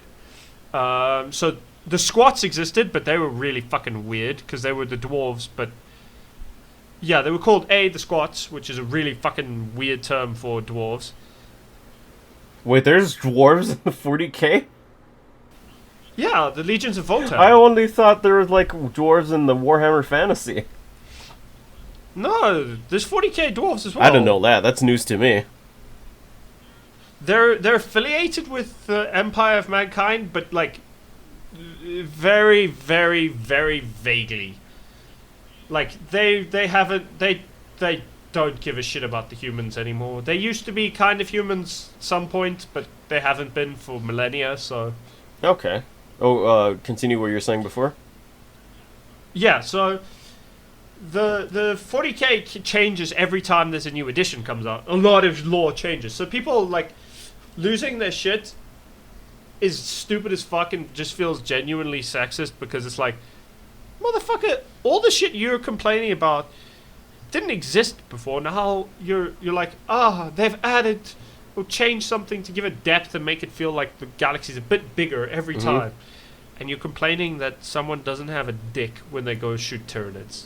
In my opinion, if there can be fuck? female Imperial guards people or guardsmen, then there could be female Space Marines. I don't really care.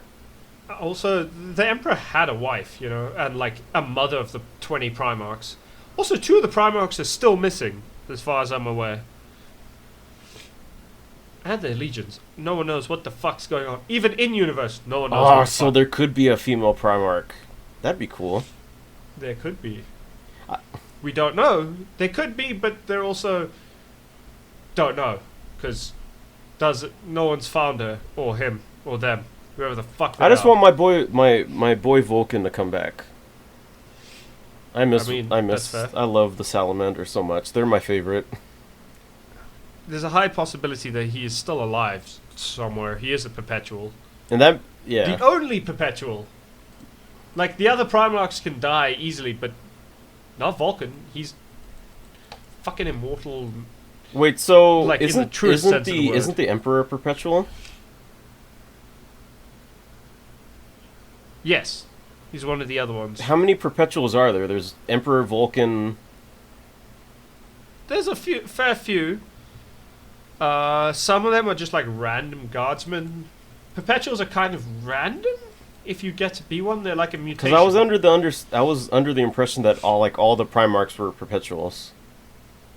No. They're long-lived. They're extremely long-lived. But only Vulcan's an actual perpetual. The rest are just Space Marine immortal. So if you like blow up one's head, he's fucking dead.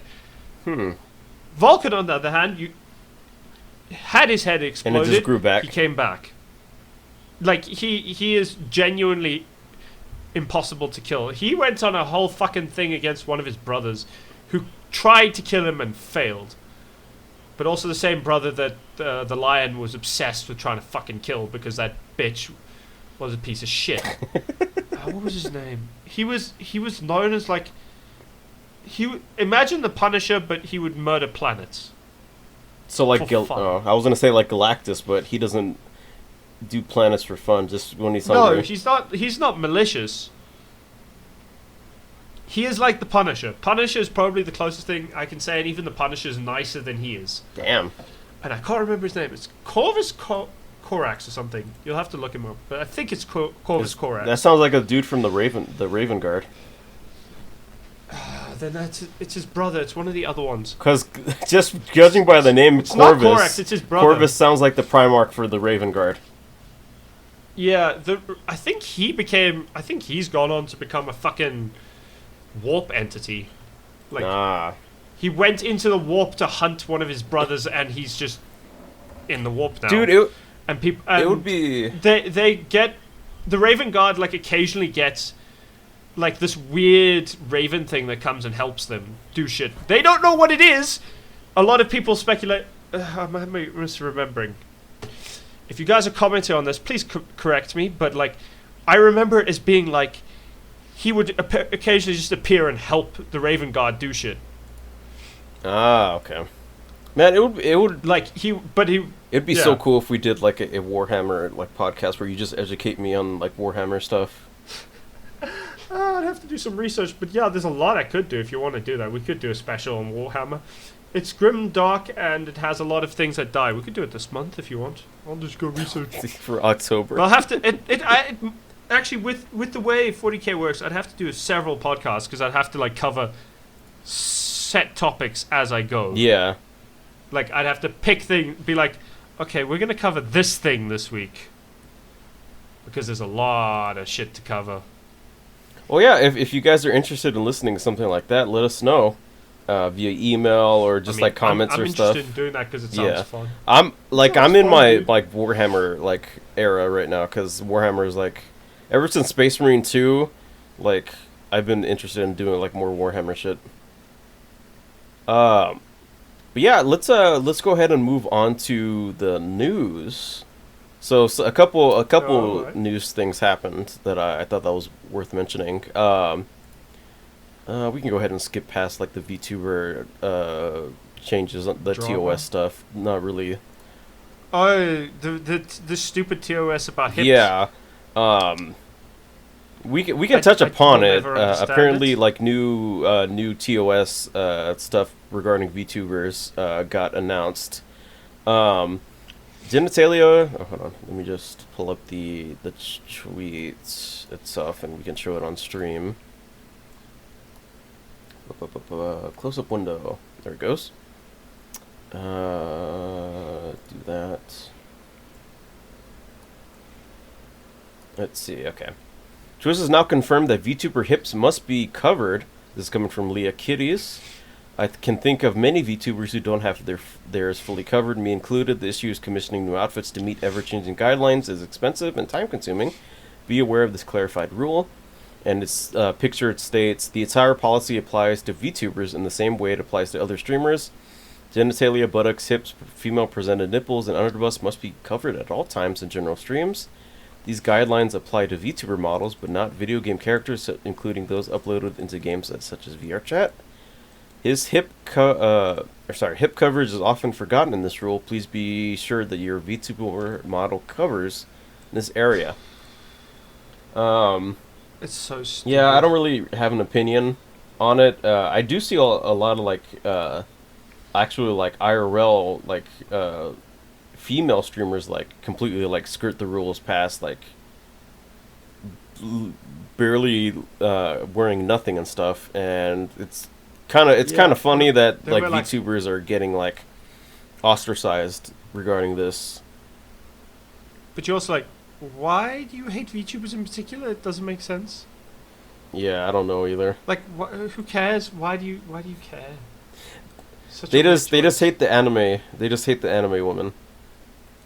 Also, I saw like apparently, let's see, they're really cracking down on loli VTubers too. That's fine. I don't give a shit about loli VTubers. Unless they're like actual little kids who are like just trying to get into VTubing, I'm like, they shouldn't exist. Yeah, let me just pull this up. Like, when I say little kids, I mean like 13-year-olds who are trying to get into VTubing and trying to keep themselves safe by like having some anonymity behind them. Yeah. You know? It's kind of crazy, like, how, what is it, how, like, accepted loli was until, like, only, like, I think maybe, like, 1 or 2 years ago. Like, when it comes to, in, like, the public sphere. But this is coming from Twitch directly, regarding, like, the rules. Enforcement notes and clarification content warning. Depicting fictional anime characters of a childlike appearance, lolis/shotas with any kind of sexual framing is not allowed. This applies to VTubers and within games where avatars are uploaded, like VRChat. And with childlike avatars, even if the broadcaster and operator of the avatar is above the age of 18. And any humor regarding anything sexual in relation to minors will result in immediate action on your account. Understandable. And that's just going back to the VTuber, like, hips and shit. Honestly, I wish they did it a lot earlier, because I have seen, like, a lot of, like, VTubers, like, specifically pander to, like, the loli and lolicon people. And I think it's kind of weird and disgusting, honestly. I mean, yeah, that's a fair assessment. And then the... I never understood the appeal of Yeah, it. it's like... it's really weird. Oh, they're actually like 1,000-year-old, like, dragon shit, but they look like kids. Like, would you... Like, just like... I mean, just, I don't mind it if they're not sexualized. If it's just like, oh, they're a 1,000-year-old dragon thing who chose to look like a kid, but, like, they don't do anything with it. If they don't do anything with it, that's What fine. But like, if they're like put in like romantic or like sexual situations, like just like make them an adult. Then don't. Why does it only have to be like with kids? That's like weird. That's like a gateway into like the pedo stuff. I mean, I get it with some vampires when they do it with vampires, because that's been a thing in fiction for decades, centuries even. Like, kids getting turned into vampires and then like staying as children, which leads me on to two things. My first is my favorite joke from What We Do in the Shadows, if you've ever watched the movie, where it has a pair of kid vampires, but the funniest part about what their thing is, they're pedo hunters. It's so great. Like, they're literal kid vampires, but they hunt pedophiles, and it's goddamn funny. They just feed on pedophiles. Oh, that's so great! I love that. That's funny. If I remember correctly, in the thing, the joke is kind of them standing, like, holding a dude who's like just limply lying next to them, and they're like holding him by his hair, and they're like, "Oh, we just killed this pedophile," and it's like playing, and like they don't like draw attention, so it's not like super gory or anything. They don't like draw specific attention to it, but the fact that it's just so casually there, you sit there, you're like, "Oh, okay. That's funny. I love that." Just casual murder of pedophiles. Yeah, on a much little bit of a sadder note, Doc Harris, the English narrator of the English dub of Dragon Ball Z, has sadly passed away. Yeah, I saw that. Really sucks. I remember watching a lot of Dragon Ball Z growing up. And last time on Dragon Ball Z, all that stuff. I wonder if he's in Sparking Zero. I wonder too. Like, Sparking Zero just came out. It would be nice if he was in the Sparking things Zero. I would do for that game. Yeah, I know. I would commit murder for that game. Yeah. Okay, I wouldn't commit murder, but I would sell my soul. Rest in power, Doc Harris. Thank you for making our childhood so great. Yeah. And then the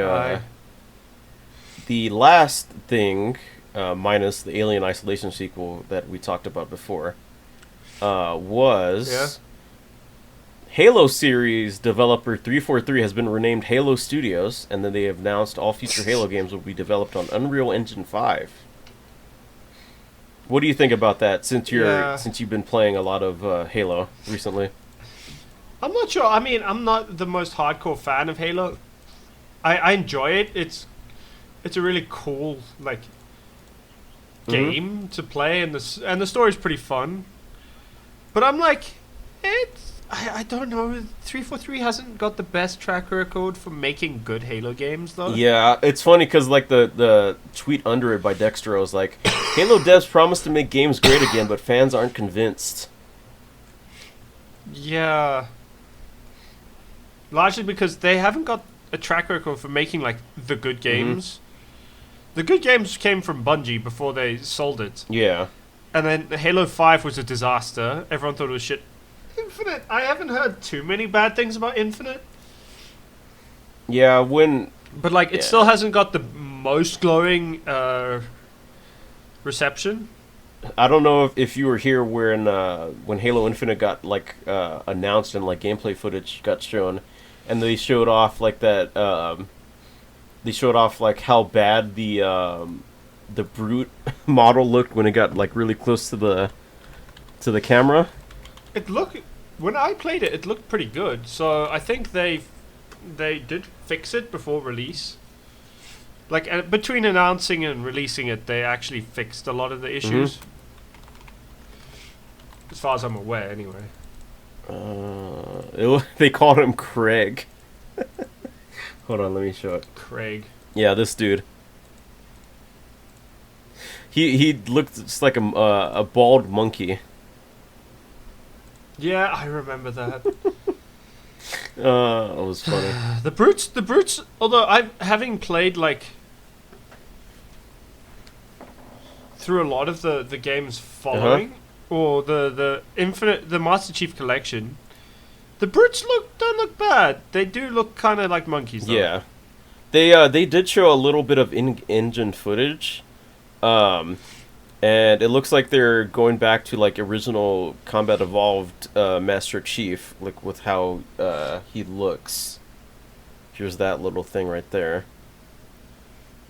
Yeah. With the power sword, it looks cool. I always liked that look of Master Chief when it came to Combat Evolved. Yeah. It's kind of going back in design because it's going to an older armor set. Mm-hmm. It's not bad though. Man. Oh, going back to Warhammer. I do wish that they'd make a first-person shooter based on you play like as a character in the Imperial Guard, kind of like how like Call of Duty like does their first-person shooter campaigns. I would love that actually if they did a more focus on the Guard, because lately a lot of like with Space Marine 2, a lot of love has been shown to like the Imperial Guard. Yeah, although most of it's to the Space Marines as per usual. It's all for the Marines. The Astartes get all the love. Everyone else gets sort of forgotten. Yeah, I guess now you understand my whole gripe with the Xenos not being like the main focus. Bruh, no, like I get it, but like I if they did more interesting things with Chaos, I wouldn't mind so much. Yeah. But they always just have them like weirdly pop up. Like literally in Space Marine 2, the fucking Thousand Suns just literally come out of nowhere from a portal. And we're like, oh shit. Bruh. It's Chaos again. That does feel very Thousand Suns though. Turning up to cause problems. Yeah. But yeah, AC, you ready to decorate the room? Yeah. Well, as ready as I'll ever be, given I don't presently have much for it. I will end up collecting some stuff for it, but at present I don't really have all that much going. Let me take a peep at what I may have to offer. Nah, I don't got nothing yet. Chris got it all though. Unless you want weird magic cards. Let's see. Like fat ass. I can give you fat ass if you want. We'll go ahead and copy that and just paste it.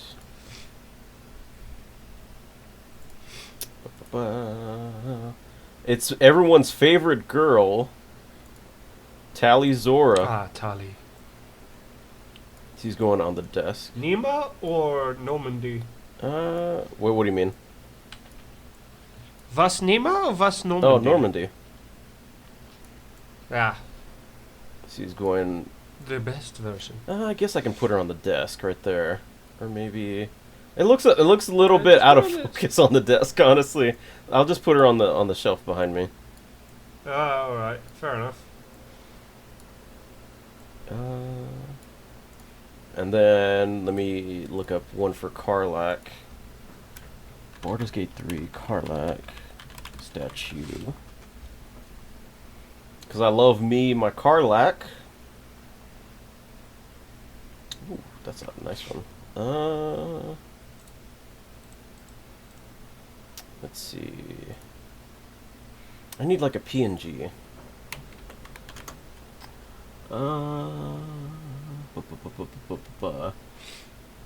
Let's see. Oh, that one was really busty. That's obviously a fan one. Yeah, that looks good. Save image as. Do that. Put that in there. Image. Create new image. Do that. You seriously don't have anything? Unfortunately not. I've had one of those weeks where I just haven't had time to get any of the stuff I wanted. Nah, that's unfortunate. Yeah. You want to tell people about stuff with the Patreon? I mean, the Patreon's coming. It's still a bit slower than we would have liked because setup in Patreon is a bit more annoyingly confusing. That I'd like to admit. I thought it was a bit more straightforward, and now I'm researching a bunch of stuff. But we do have a full-on commentary video on a little thing called X-Men Last Stand. We did a full commentary video on it, which was incredibly fun. Which one, the first or the To be second one? honest. Ah, the Last Oh, Stand. Last Stand. Right, right. So full commentary video going wonderfully well. Honestly, I think that that's all I got for it's just like the two Yeah. waifus right now. Yeah. Yeah. We'll get some more waifus up. And we'll clean up Karlak a little bit more. Yeah, So she lurks in there proper. Don't worry, it's gonna be covered. yeah. We'll collect them as we go. I'll send a few more as we go. Obviously there's I'll gonna be some Warhammer stuff up there. I'm thinking course, about we I'm gotta thinking get like the- a salamander logo, maybe like next to Max, like on the little wall there. Yeah, no, we definitely need the things I would say we need to get that I personally think are important. Because you want the Salamander's crest, and I need a Jedi crest for. Look at me, look at my robes, look how I'm dressed. We need that. Yeah.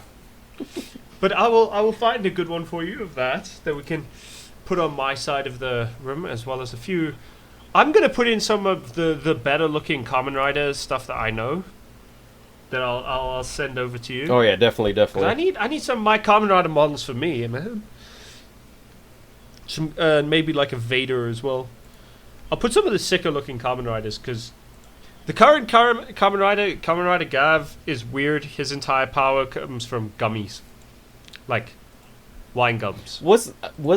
It's super weird. There was one that I saw like on TikTok that has like gets power from like eating food, like chips and stuff. Yeah, that's Gav.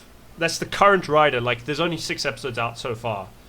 He's the one who's like in the process of coming out. I thought that was funny. The one clip I saw was No, he was he's- like fighting like an octopus dude, and like I think it was like the chips that he was eating could like cut through them or Yeah. something. So he got like a chip sword, Mhm. right? Which is made up of like a lot of chips. Which the thing I thought was super cool is it has a specific way it works where it's not like the super powerful weapon. It's like if you hit with it wrong, it will just shatter. So if you like try and hit with like the flat side of the blade, it breaks. And I just think it's a really cool little detail to have, like this thing that looks cool and looks like it should be like super potent, but it's like a bit of a glass cannon because it cuts through fucking anything. But like if you slap something with it, it just breaks into a million pieces straight away. That's funny. And I just like having little details like that where it's like, it's a pretty potent, cool thing, but it can break if you use it wrong. Right. It just makes the weapons feel a bit more like, I don't know. It just makes them feel a bit cooler to have like a way you can beat them or break them if you know about the weakness. Yeah, definitely. But he also does cut through like steel bars with these fucking things. No, that's funny.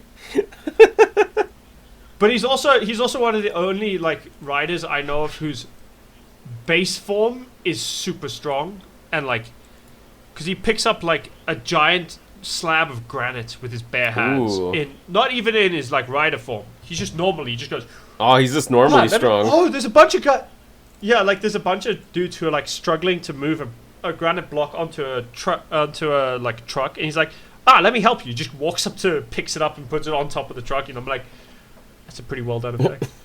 That actually, like, because you watch it and you're like, it doesn't look like a guy who's picking up polystyrene. It looks like he picked up a solid slab of granite. You know, the old Superman trick. Oh, right, yeah, definitely. Where they like give him a lighter material and they pick. That's how they like shoot it. But it looked pretty good. So I don't know. Just to end it off on a little funny note. I don't know if you saw the TikTok of me playing Space Marine 1 and correctly guessing the orc device that came out of the ground. Oh, the like teleport gun. No, the drill that came out of the ground. Oh, the drill. Yeah, thing. Yeah. I did see. I correctly. Every time everyone says like weird orc gun, I think of their teleporter gun, which is the funniest fucking gun they have. So I correctly guessed it as Diggas, or I said Diggas with like a Z at the end because of course like it's an orc thing. That's very orcish. And then the guardsman yells out Digga. Like, and I'm like, oh shit, I got that right? I was just guessing. And all the comments, very like orcish. Most of the comments that I posted like on YouTube and on TikTok are like, oh, thank God for the captions. Like, oh, you know what you were saying. So since you're like part orc, I need you to give me the orc pass. Orc pass? Yes. What, to say, alright, let's go crumpet. Yeah, so I can... We just gotta go smash them all. Yeah, you've got to pass, you stupid git. You could go give it a go. Alright. You'll have to just talk about them sharpiers, man. Yeah. The spikies. The shooters and the blasters. Careful them spikies. And the flamers. You know who the spikies is, right? You know who them spikies is. Them spiky boys. They float around and shoot us with the little sticks. They're stick guns. Thank you for giving me. That is entirely how they talk about the Drakari. It's so thank good. you for giving me the orc pass, AC. I much appreciate it. And that's gonna end it here for this episode of the 280 Gamers podcast. If you guys are interested, listen more. Follow us on YouTube, on Spotify, stuff like that.